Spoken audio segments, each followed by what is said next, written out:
Hello दोस्त, good morning to all of you. आप कैसे हो? तो हम लोगों ने एक छोटा सा वीडियो देखेंगे, क्लासिफिकेशन ऑफ एनिमल किंगडम का।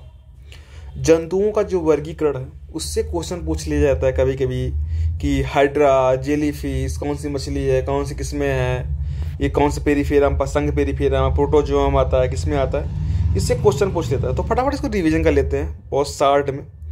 तो लीनियस महोदय ने, लीनियस को जो है एनिमल किंगडम का, क्लासिफिकेशन ऑफ एनिमल किंगडम का जनक कहा जाता है। किसको कहा जाता है? लीनियस को।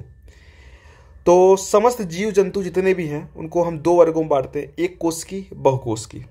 जो एक कोश की जीव होते हैं, जो एक कोश की जीव का जो शरीर होता है मात्र एक कोशिका का होता है। किसका? मात्र एक कोशिका का होता है। इसके लिए मात्र एक संघ जरूरी, एक संघ में ही सब हो जाते हैं। उसको हम प्रोटोजोआ फाइलम कहते हैं। क्या कहते हैं? Protozoa phylum. दूसरा दोस्त है बहुकोशिकीय जीव। जो बहुकोशिकीय जीव के अंतर्गत पहला आ जाता है, उसमें अलग अलग फाइलम है बहुत सारे। इसमें है एक अपना सबसे जो पहला फाइलम है संघ प्रोटोजोआ। संघ प्रोटोजोआ में, इस संघ में जो है सभी जीवों का जो शरीर है मात्र एक कोशिका का बना होता है।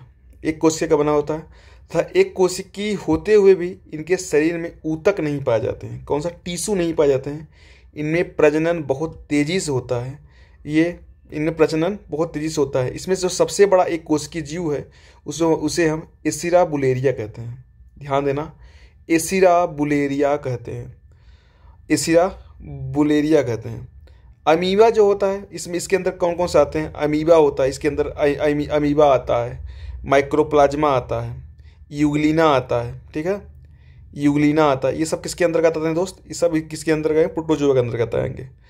अमीबा जो होता है अपना भोजन जो होता है, ये पूछा जाता है अमीबा अपना भोजन कैसे बनाता है? कूटपाद विधि होता है। ये कूटपाद विधि के द्वारा अमीबा अपना भोजन बनाता है।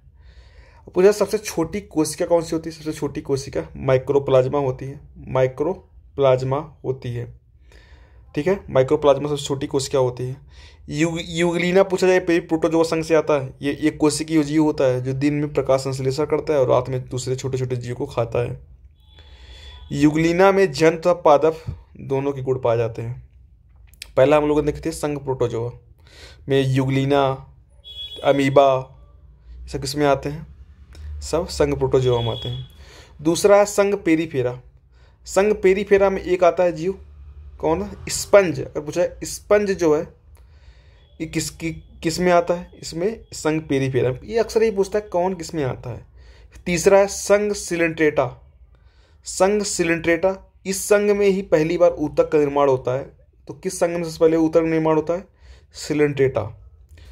तो इसमें इन जीवों में जो मुंह से धागे नुमा जो होती है, मुंह में धागे नुमा रचना निकलती है जो भोजन पकड़ने कार्य करती है। आप हाइड्रा को देख सकते हैं इसमें, हाइड्रा। जेलीफिश, जेलीफिश तो मछली नहीं है, ये संघ सिलेंट्रेटा से आता है, पूछ लेगा। मूंगा, हम लोग जो मूंगा देखते हैं, लच्छी जो मूंगा सब चट्टान है, तो मूंगा मूंगा सब किसमें? प्रवाल भित्तिया जो कहते हो आप लोग, प्रवाल भित्तिया कोशिका, सब किसमें आता है? संघ सिलेंट्रेटा में आता है। पूछे प्रवाल भित्तिया किसके, किन संघ का जीव है? तो संघ सिलेंट्रेटा जीव का है। फिर चौथा है संघ प्लेटे हेलमिन्थीज। प्लेटे हेलमिन्थीज जो कृमि है, तो संघ प्लेटे हेलमिन्थीज, इस संघ के जीव का जो शरीर होता है चपटा होता है। फीता के जननांग जो, अर्थात जो फीता के जननांग एक ही में रहता है। इसमें पाचन तंत्र विकसित नहीं होता है। इसमें फीता कृमि, टेप वार्म किस में आता है? टेप वार्म, ये संघ प्लेटे हेलमिन्थीज में आता है। फिर आता है संघ एस्केलमिन्थीज। संघ एस्केलमिन्थीज जो है, संघ एस्केलमिन्थीज जो है, ये कृमि वार्म जो है, इस संघ के जीव का शरीर बेलनाकार होता है, अखंडित होता है, एक लिंगी होते हैं। जैसे इसमें इस संघ एस्केलमिन्थीज में कौन है? गोल कृमि। गोल कृमि से एक रोग होता है फाइलेरिया, आप लोगों ने देखा था ना, फाइलेरिया बीमारी जो थी किसकी वजह से था? गोल कृमि से होता था। फिर संघ एनालिडा, छठवां नंबर आता है संघ एनालिडा। एनालिडा में जोक, कछुआ, नेरिस, ये सब किसमें आते हैं? संघ एनालिडा में। इस संघ के जीव का जो शरीर होता है लंबा होता है, पतला होता है, खंडित होता है। इसका प्रचलन जो होता है, गति जो शीतीकरण होता है, इनमें रक्त जो लाल होता है, किंतु श्वसन त्वचा जो द्वारा होता है। जो श्वसन जो करते हैं अपने त्वचा द्वारा करते हैं। इसके द्वारा? त्वचा द्वारा। इनका शरीर द्विपार्श्व होता है। क्या होता है? इनका शरीर द्विपार्श्व होता है, संघ एनालिडा का। ठीक है, संघ एनालिडा का शरीर क्या होता है? द्विपार्श्व होता है। नेरिस, जो केचुआ किस में आएंगे? सब संघ एनालिडा में आएंगे।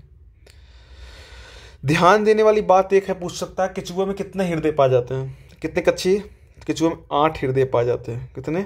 8 हृदय पाए जाते हैं केचुआ में। ठीक है, फिर आता है अगला 7वां नंबर संघ आर्थ्रोपोडा, जो सबसे बड़ा होता है। तो संघ आर्थ्रोपोडा इसमें कीटों का संघ कहा जाता है। कहा जाता है कि जितने जीव हैं दुनिया में, इसमें 10 में से 7 जीव कीट ही हैं। तो संघ आर्थ्रोपोडा, संघ आर्थ्रोपोडा इसे कीटों का संघ भी कहा जाता है। इसमें 8 या 10 लाख कीट पाए जाते हैं। ये सबसे बड़ा फाइलम है। पूछा जा सकता है सबसे बड़ा फाइलम कौन सा होता है, तो संघ आर्थ्रोपोडा होता है। इनमें पैर जो होते हैं आपस में बहुत जुड़े हुए होते हैं, संधियुक्त होते हैं। इनके शरीर में 3 भाग होते हैं, सिर, वक्ष और उदर।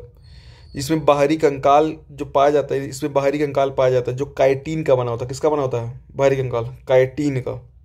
इनमें 8 पैर, 4 पंख, ये सब होता है।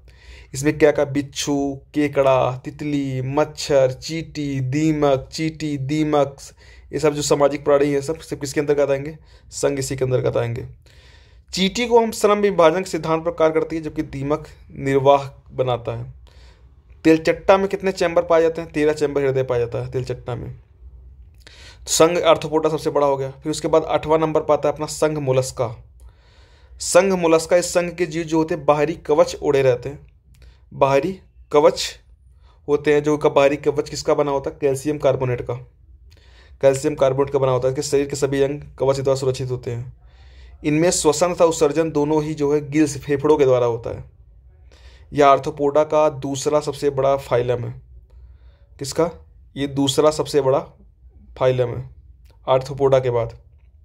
आर्थ्रोपोडा के बाद पूरे जो लिनियस का जो ये किंगडम है, इसमें सबसे बड़ा था आर्थ्रोपोडा। उसके बाद दूसरे नंबर पे क्या था? मोलस्का। इसमें घोंघा, जो सीप, ये सब देखते हो ना आप, शंख, आप समुद्र किनारे देखो, नदी शंख फंख सब रहेगा। ऑक्टोपस, ये सब किसमें इसी में आएंगे।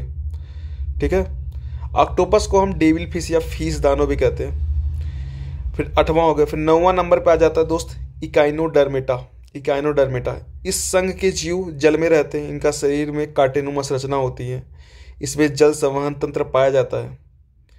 इनमें रीढ़ की हड्डी अल्प विकसित होती है इकाइनोडर्मेटा में। इसमें स्टार फिश आता है। स्टार फिश मछली नहीं है, क्या है? इकाइनोडर्मेटा है। अब हम अपना आ जाता है संघ का डेटा, जिसमें ये अपना नॉर्मल जीव होते हैं। तो इस संघ में जो जीव होते हैं, इसमें पृष्ठरज्जु पाया जाता है। आगे चलकर जो रीढ़ की हड्डी जो बनती है, कैसेरो की स्पाइनल कॉर्ड बनती है। तो इस संघ में जीवों में पूंछ पाया जाता है। इसमें पाचन जो है, श्वसन इत्यादि से पूर्ण विकसित होते हैं। किसमें? संघ का डेटा में। तो हम लोग इस संघ का डेटा के अंतर्गत आते हैं, मानो हम लोग। तो संघ का डेटा में देखो कई भाग बटे कि मछली वर्ग, मत्स्य वर्ग। अब मत्स्य वर्ग क्या होता है? असंतापी होता है। मत्स्य वर्ग क्या होता है? असंतापी। असंतापी क्या होता है? जो जो जो अपने शरीर को मौसम के हिसाब से ढाल ना पाए। हम लोग देखो समतापी है। ठंडी रहेगा तो हमारा शरीर अपने हिसाब से ढाल लेगा, गर्म रहेगा तो अपना शरीर अपने ढाल लेगा। जो नहीं ढाल पाते हैं तो असमतापी हो जाते हैं। तो मत्स्य वर्ग असमतापी होते हैं। इनके शरीर का जो तापमान नियत नहीं रहता। ध्यान देने वाली बात है, मछलियों में 2 चैम्बर हर्ट पाए जाते हैं। कितना? 2 चैम्बर। केचुआ में 8 पाए, तिलचट्टा में 13। तो असंतापी होते हैं। ठीक है, 2 चैम्बर हृदय पाया जाता है। ये अपना श्वसन कैसे करते हैं? गलफड़ा के द्वारा। पानी में रहेंगे तो गलफड़ा के द्वारा करेंगे ना। तो मत्स्य वर्ग में कौन आएगा? सार्क आता है। असत्य मछली बहुत सारे, स्टार फिश हमने देखा, स्टार फिश का इकाइनोडर्मेटा है। सिल्वर फिश, जेली फिश हमने देखा सिलेंट्रेटा है। Crayfish, cuttlefish, devil fish हम लोगों ने देखा मोलस्क है। ठीक है, तो ये सारे क्या है? असत्य मछली, सब मछलियाँ नहीं हैं। लोग इसमें ऑप्शन दे देता है, सब मछली थोड़ी ना सब। फिर ये मछली देखने के बाद हम लोग देखते उभयचर, एम्फीबियन, जो स्थल और जल दोनों पर रहते हैं, ये भी असंतापी होते हैं। इनमें 3 चैम्बर हृदय पाया जाता है, 3 चैम्बर। ठीक है, ये श्वसन, जो इनकी श्वसन होता है, ये फेफड़े के द्वारा, त्वचा के द्वारा, ठीक है, गिल्स तथा फेफड़ा तीनों के द्वारा ये अपना करते हैं। गलफड़े के द्वारा, फेफड़ा के द्वारा और त्वचा के द्वारा। से मेढक इसके अंतर्गत आता है। मेढक इसे जमीन के बाहर रहेगा तो फेफड़ा से लेगा, पानी के अंदर रहेगा तो गलफड़े से लेगा, जमीन के अंदर रहेगा त्वचा से लेगा। तो मेढक में निषेचन बाह्य निषेचन होता है। पौधे में निषेचन अंडाशय से होता है। जो मेढक में जो निषेचन प्रक्रिया होती है बाह्य निषेचन होता है। ठीक है सर। अब तीसरा आ जाता है इसमें सरीसृप वर्ग, रेप्टाइल या रेंकर चलते हैं। कैसे चलते हैं दोस्त? रेंकर। इनका भी शरीर असंतापी होता है। इनमें हृदय 3 चैम्बर इसमें भी होते हैं। इनमें भी 3 चैम्बर। सरीसृप जो होते हैं जो ऐसे ऐसे करके चलते हैं, सांप, छिपकली, कछुआ, मगरमच्छ, डायनासोर, सब क्या है? सब सरीसृप है। देखो सरीसृप में 3 चैम्बर होते हैं, लेकिन मगरमच्छ या घड़ियाल में 4 चैम्बर होते हैं। ठीक है, 4 चैम्बर होते हैं इसमें। देखो सांप और सब इसी में आएगा। सबसे जहरीला सांप पूछ लीजिएगा तो हाइड्रोफिस होता है। सबसे जहरीला स्थली सांप पूछ ले, रसल वाइपर स्थली सांप होता है। सबसे जहरीला छिपकली पूछा जाए तो कोमोडो ड्रैगन होता है, कोमोडो ड्रैगन। वर्तमान में सबसे बड़ा सरीसृप कौन सा होता है पूछ लिया जाए तो सबसे बड़ा वर्तमान सरीसृप कौन सा था है? वर्तमान में सबसे बड़ा सरीसृप वर्तमान में कोमोडो ड्रैगन होता है, कोमोडो ड्रैगन, कोमोडो ड्रैगन। ठीक है, पक्षी वर्ग में आ जाओगे तो पक्षी वर्ग में कौन कौन से मिलेगा दोस्त? इनका जो मुख्य लक्षण होता है पंखों की उपस्थिति तथा हवा में उड़ने की क्षमता, इनमें चोंच में पाया जाता है।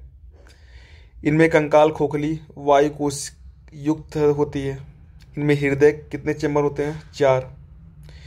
पक्षी वर्ग जो होते हैं समतापी होते हैं दोस्त, समतापी मनुष्य की तरह। इनमें एक ही अंडाशय होता है। इनके पंख पर मोम पाया जाता है। सबसे बड़ा पक्षी शुतुरमुर्ग, सबसे बड़ा पक्षी शुतुरमुर्ग। शुतुरमुर्ग जो होता है सबसे बड़ा पक्षी होता है। उड़ान नहीं भर सकने वाला पक्षी शुतुरमुर्ग, इसे एमू शुतुरमुर्ग। सबसे छोटा पक्षी हमिंग बर्ड पूछा जाता है।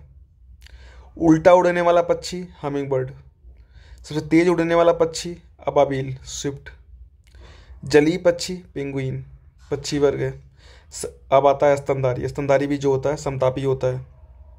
इसमें स्तन ग्रंथियाँ पाई जाती है, इसलिए इसको स्तनधारी कहा जाता है। ठीक है, 2 जोड़ी पैर चलने दो सबसे पाई जाती हैं। ठीक है, इनके त्वचा पर रोमा पाया जाता है सब। ठीक है, कोई दिक्कत नहीं है। ये 4 इनके हमारे 4 चैम्बर वाले हृदय होते हैं। ठीक है, 4 प्रकोष्ठ का होता है हृदय। हम श्वसन क्रिया किससे करते हैं? पेशी डायफ्राम के द्वारा करते हैं। कुछ को छोड़कर सभी स्तनधारी बच्चे जन्म देते हैं। कुछ ऐसे हैं जो बच्चों को जन्म नहीं देते हैं, लेकिन सब स्तनधारी बच्चे जन्म देते हैं। स्तनधारी भी 3 प्रकार के होते हैं। एक प्रोटोथेरिया होते हैं, ये अंडे देते हैं, उसके बाद बच्चे को दूध पिलाते हैं। इसमें 1-2 है। जैसे प्लेटिपस है, ये प्रोटोथेरिया के अंतर्गत आएगा। मेटाथेरिया जो अभी जिनकी जो अर्ध परिपक्व बच्चे को जन्म देते हैं उसको मेटाथेरिया कहते हैं। कंगारू, माइक्रोपस, ये सब इसी में अंतर्गत आएंगे। यूथेरिया यह परिपक्व बच्चे के जन्म देते, जैसे हम लोग हो गए परिपक्व बच्चे, जैसे गाय, मानव। ठीक है, डॉल्फिन, व्हेल, दरियाई घोड़ा, जिराफ, ये सब क्या है? सब यूथेरिया है। हम लोग कार्डेटा संघ किसके अंतर्गत आएंगे? कार्डेटा संघ के यूथेरिया के अंतर्गत आएंगे। पादप और जंतु। पादप कुछ में से संबंध होता है, जैसे कवक और शैवाल का संबंध होता है, लाइकेन ना। ठीक है, पक्षी। ठीक है, जीवाणु पर शैवाल से नीलहरित शैवाल बनते हैं। ठीक है, ये है दोस्त हम लोगों ने देख लिया किंगडम। तो किंगडम इंपॉर्टेंट हो सकता है एक क्वेश्चन आने के लिए। Classification of the animal kingdom, जंतुओं का वर्गीकरण। तो कैसा लगा कंटेंट? ठीक रहा? देखो बहुत डिटेल में तो नहीं डिस्कस किया गया, क्योंकि यार देखो डिटेल डिस्कस करने के लिए 2 घंटे नहीं, 10-15 मिनट में इसको रिवाइज कर लो। तो रिवाइज करना बहुत इंपॉर्टेंट है ज़िंदगी में। रिवाइज ना करोगे ना तो फिर याद नहीं आएगी चीज़ें। That's all, thank you. जय खंड, जय हिंद, जय खंड भारत।